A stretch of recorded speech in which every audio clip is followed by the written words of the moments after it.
所有的中国人跟着我和苏那边下海看中国人是否先于哥伦布斯访问过美洲的考察。Well, actually, I'm not really a rower, but I'm the first person in Denmark to row across the Atlantic Ocean. My name is Christian Haverhood. I'm an adventurer.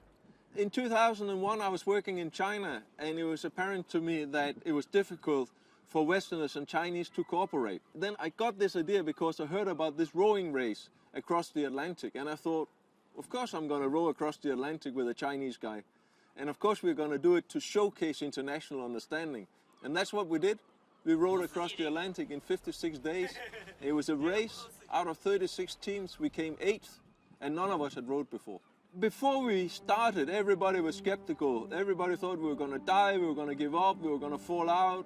But when we managed, we came back to China and had a hero's welcome. We went pre-internet viral in China. We was on the front page of all the big newspapers. We were on all the right talk shows. And Sun Bin, my rowing partner, he was nominated for Sportsman of the Year.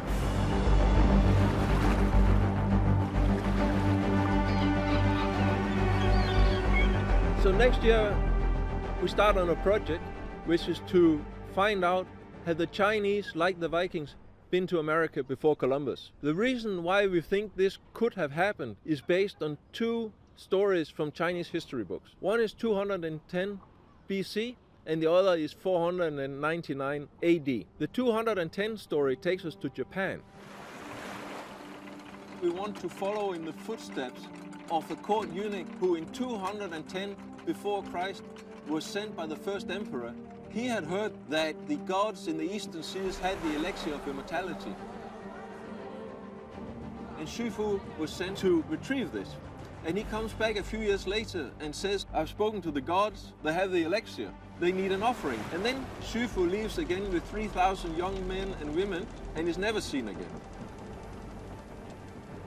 What academics think is that Shifu must have gone to somewhere the emperor didn't know. At that time, China already knew where Japan was. So the idea is that Shifu must have gone east of Japan. So this could be the first possible Chinese trip to America in 210 BC. Once we have found out where the most northern temple is to Shifu, we then change story. The 499 story takes us from Japan to Siberia, to Alaska, and then possibly to Newfoundland. And could be in the same location as where the Vikings visited America in year 1000 AD. No one has so far used the Fusang story as a roadmap. And this is what we will try to do. Can we, following the Fusang story, find a settlement from the Chinese? That's the overall objective.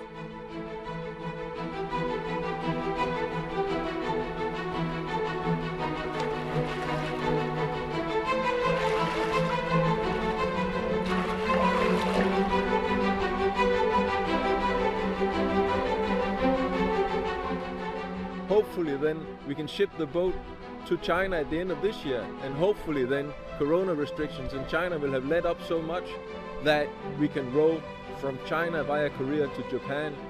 You have to have a plan, because when you do things like this, there are always many more reasons why the project should stop than why it should go ahead.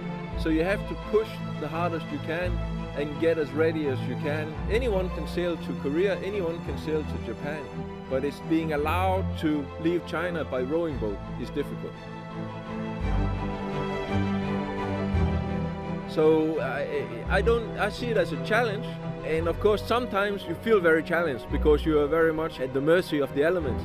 But in the end, we don't set out to die, we set out to live.